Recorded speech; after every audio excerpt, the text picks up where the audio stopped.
Buenas, soy Luisa Loaiza y hoy les voy a hablar sobre el militarismo en Panamá. El militarismo se refiere a la influencia de las fuerzas militares en la política y la sociedad, a menudo consolidando el poder a través de gobiernos autoritarios o golpes de Estado.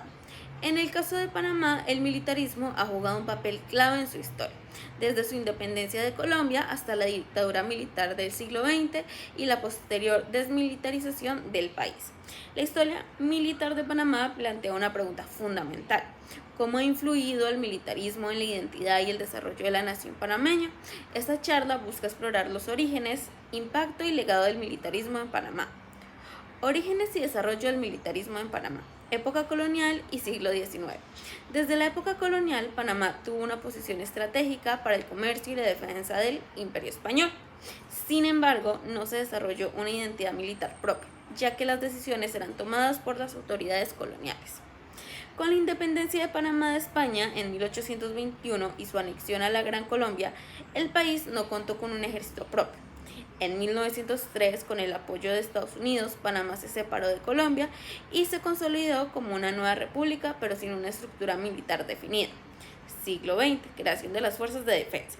En 1904 se estableció la Guardia Nacional, un cuerpo encargado de la seguridad interna. Inicialmente tenía un carácter policial, pero con el tiempo acumuló poder político y militar. En los años 50 y 60, la Guardia Nacional comenzó a intervenir en la política del país, debilitando la estabilidad democrática. En 1968, un golpe de Estado dirigido por Omar Torrijos derrocó la presidencia de Arnulfo Arias, dando inicio a la dictadura militar. La dictadura militar, 1968 a 1989. Gobiernos militares y consolidación del poder. Omar Torrijos, 1968 a 1981. Gobernó con un enfoque nacionalista, promoviendo reformas sociales y negociando los tratados Torrijos-Carter en 1977, que garantizaban la devolución del Canal de Panamá a manos panameñas en el año 2000. A pesar de la popularidad en algunos sectores, su gobierno mantuvo el control mediante la censura y la represión de opositores. Manuel Antonio Noriega, de 1983 a 1989. Tras la muerte de Torrijos, Noriega tomó el control del país con un régimen aún más represivo. Su gobierno estuvo marcado por la corrupción, el narcotráfico y el uso de las fuerzas de defensa para eliminar la disidencia.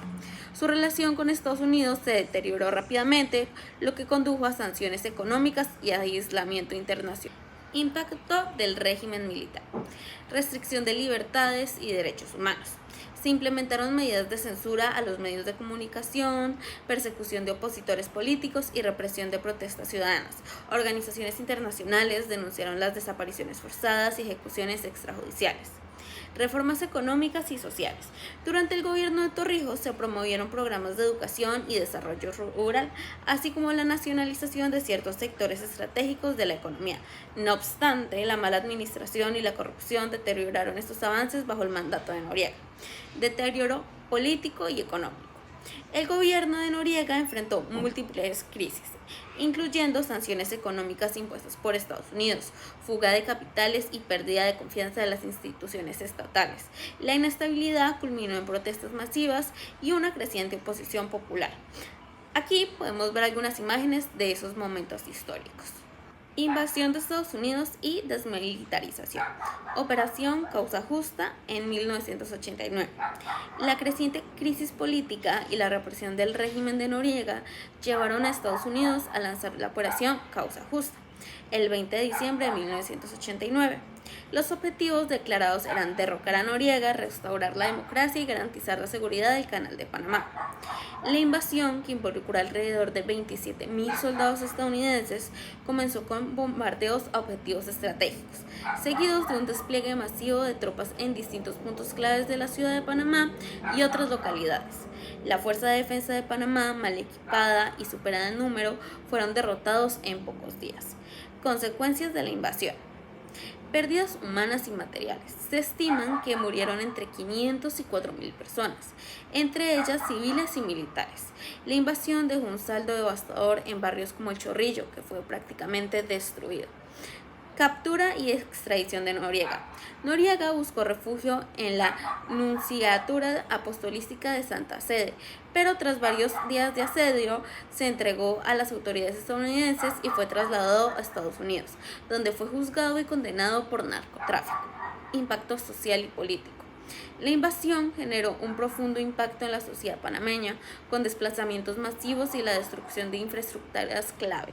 También generó controversia a nivel internacional, con denuncias de violaciones a los derechos humanos por parte de las tropas estadounidenses. Proceso de desmilitarización.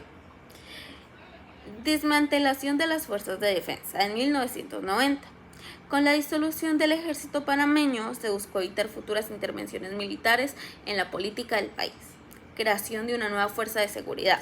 Se estableció la Policía Nacional de Panamá con un enfoque en seguridad ciudadana y bajo control civil. Reformas constitucionales.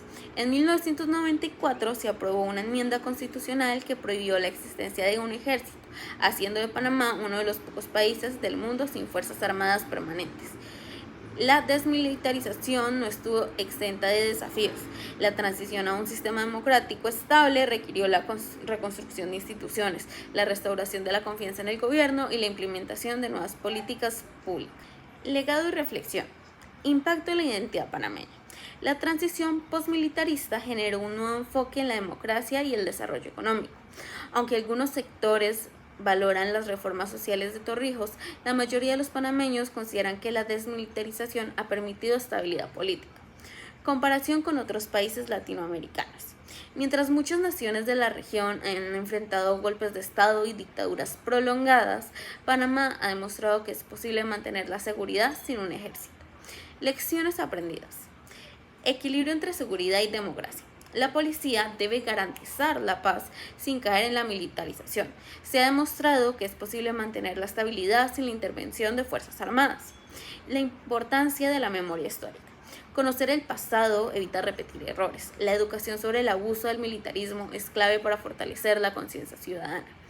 Construcción de instituciones sólidas. El fortalecimiento de la democracia es clave para el futuro. Un sistema de justicia independiente, elecciones libres y una sociedad civil activa son fundamentales para prevenir el autoritarismo. Conclusión. En conclusión, el militarismo en Panamá ha dejado una huella profunda en su historia, con consecuencias que han moldeado su identidad política y social. Desde sus orígenes, en la época colonial, hasta la dictadura militar del siglo XX, el país vivió periodos de represión y autoritarismo que afectaron el desarrollo de la democracia. Sin embargo, la invasión de Estados Unidos en 1989 y el posterior proceso de desmilitarización marcaron un cambio decisivo, permitiendo a Panamá transitar hacia un sistema democrático sin la presencia de fuerzas armadas permanentes. El legado del militarismo ha dejado importantes lecciones sobre la importancia de la seguridad sin caer en la militarización, la relevancia de una memoria histórica que evite repetir los errores del pasado y la necesidad de fortalecer las instituciones democráticas. Reflexión positiva. A pesar de los conflictos del pasado, la historia de Panamá es un testimonio de resiliencia y transformación. La transición de un régimen militar a una democracia estable demuestra que el diálogo y la voluntad popular pueden superar incluso los momentos más difíciles. Hoy, Panamá es un modelo de estabilidad en la región y un ejemplo de que el desarrollo no requiere una estructura militar, sino instituciones sólidas y una ciudadanía comprometida con la paz y la justicia. Muchas gracias.